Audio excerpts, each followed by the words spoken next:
अस्सलाम वालेकुम दोस्तों, मैं आपके लिए लेके आया हूँ एक इंफॉर्मेटिव वीडियो। बहुत अच्छी वीडियो है। जो हजरात या जो मेरा दोस्त फोटो स्टेट जो मल्टीपल फंक्शन वाली छोटी मोटी फोटो स्टेट्स आते हैं ना, तो उनके लिए बहुत फ़ायदेमंद रहेगी। जो 2-2 लाख की और 2.5 लाख की 1.5 लाख की मशीन लेनी पड़ती है, आपको वो ले लेनी पड़ेगी। ठीक है, मैं एक बहुत अच्छा जुगाड़ लेके आया हूँ। जुगाड़ का नाम है लीगल पेपर को A4 पर कैसे कन्वर्ट करना है। हमारी शीशे वाली मशीन होती है, छोटा शीशे वाली, ठीक है, तो उसके ऊपर लीगल पेपर नहीं आता, हम ऊपर से बाईपास करने, क्योंकि मल्टी फंक्शन मशीन जो है वो आपको पता है कि ऊपर से पेपर बाईपास नहीं चलता, फंस जाते हैं। ठीक है, तो मैं आपके लिए लेके आया एक बहुत सा प्यारा सा जुगाड़। अगर आपको अच्छा लगे तो आगे आगे समझ गए हैं मेरे ख्याल।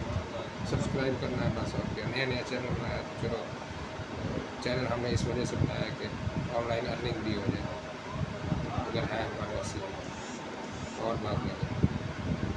अच्छी वीडियो लगे तो आप इंशाल्लाह खुद ही लाइक करेंगे मेरे ख्याल में। तो चलो आए चलें आपको वीडियो की तरफ, मशीन की तरफ ले जाते हैं। अच्छा दोस्तों, आपने देख लिया वीडियो मैंने कैसे बनाई है, पेपर को हमने कैसे कन्वर्ट किया है लीगल के A4 पे और A3 के A4 पे। तो ये एक छोटा सा ट्रिक थी जो मैंने अपने दोस्तों को आपको शेयर करने की वो कर दी है। तो उम्मीद है आपको पसंद आई होगी। मिलते हैं दूसरी वीडियो में। अल्लाह हाफिज़।